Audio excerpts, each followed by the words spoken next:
नमस्कार दोस्तों। आज हमारे सामने हैं बलराज खुराना जी, जो पंजाब नेशनल बैंक में सीनियर ऑफिसर से रिटायर्ड हैं और साथ में योग अभ्यास में भी रुचि रखते हैं। 20 साल से योगा अभ्यास भी कर रहे हैं। इन्होंने पीजी डिप्लोमा भी किया है। तो बलराज जी, आपका अपने इस चैनल में स्वागत है। मैं आपसे जानना चाहता हूँ कि योग जो इतना प्रचार प्रसार हुआ है, ये योग है क्या? बस ऐसे ही पकड़े रखे, आप जवाब दें। ठीक है जी, धन्यवाद जी। ऐसा है कि जैसा कि अक्सर आजकल टीवी में हम देखने को हमें मिलता है कि लोगों ने योग को खेल को के रूप में ले लिया है। कोई उसको खेल के रूप में, कोई स्वास्थ्य के रूप में, लेकिन वास्तविकता जो है वो योग की है। युद्ध जो योग युद्ध धातु से बना है, जिसके अंदर जोड़ना, हमें आत्मा और परमात्मा से जोड़ने की जो शैली है, जो कि पतंजलि ऋषि ने हमें दी है, हम उस ओर पूरी तरह से नहीं जा रहे और हम अपने स्वास्थ्य के लिए ही इसका आर्य प्रयोग कर जी, रहे हैं। आर्य जी, आप कह रहे हैं कि जो योग प्रचारित प्रसारित हो रहा है, वो खेल के तौर पर या थेरेपी के तौर पर हुआ है वर्तमान में, और पतंजलि जी ने जो योग किया है, वो बताया है, वो उसका प्रचार प्रसार नहीं हुआ। तो इसके पीछे आप क्या कारण समझते हैं, क्यों नहीं हो रहा है ये?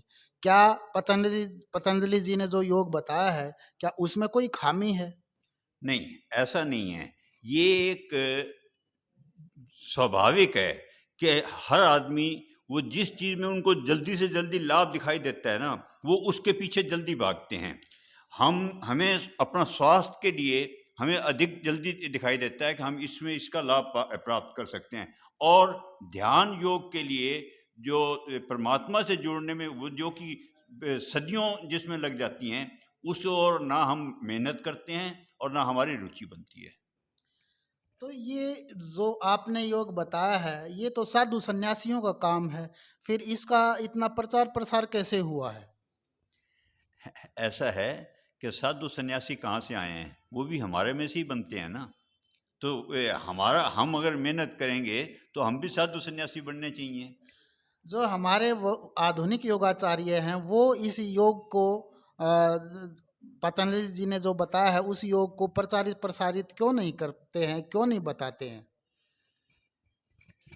क्या आपने क्या पूछा कि कौन जो योगाचार्य, मतलब आप योगाचार्य उसको गिन रहे हो जो कि ये व्यायाम वाले योगाचार्य है, या योगाचार्य वास्तव में जो पतंजलि ऋषि के योग के लिए हमें जो शिक्षा देने जो वाले हैं? वर्तमान में जो योग गुरु के नाम से जाने जाते हैं, मैं इन उन गुरुओं की बात कर रहा हूँ। देखो जी, वर्तमान में भी जो है ये दोनों प्रकार के हैं। वो भी हैं और ये भी हैं, जो ध्यान योग सिखाने वाले भी हैं और क्या नाम, व्यायाम सिखाने वाले भी हैं। हाँ, हमें किसकी ओर जाना है ये विचार नहीं फायदा है। आम आदमी को फायदा किस चीज में है? फायदा तो देखो, मैंने अभी आपसे पहले भी कहा है कि जहाँ आदमी जो है कि नहीं ये देखता है कि मैं रातों रात करोड़पति बन सकता हूँ, वो उस ओर जल्दी भागता है। हम ये देखते हैं कि हमारा शीर्षासन और दूसरा तीसरा व्यायाम के आसन करने से हमारे शरीर को लाभ होगा, तो हम जल्दी वहाँ भागेंगे। जहाँ ध्यान के लिए हमें काफ़ी मेहनत करनी पड़ेगी, उसकी ओर कम जा पाते हैं। आर्य जी, हम अपने दर्शकों को ये बताना चाहते हैं कि हम 10 मिनट या आपकी नज़र में कितनी देर तक योगाभ्यास करें कि हम स्वस्थ रहें? स्वास्थ्य के लिए तो देखो, आदमी को जितना भी कम से कम करे, आप आधा घंटा तो जो है कि नहीं, स्वास्थ्य के लिए आपको व्यायाम करना अति आवश्यक है।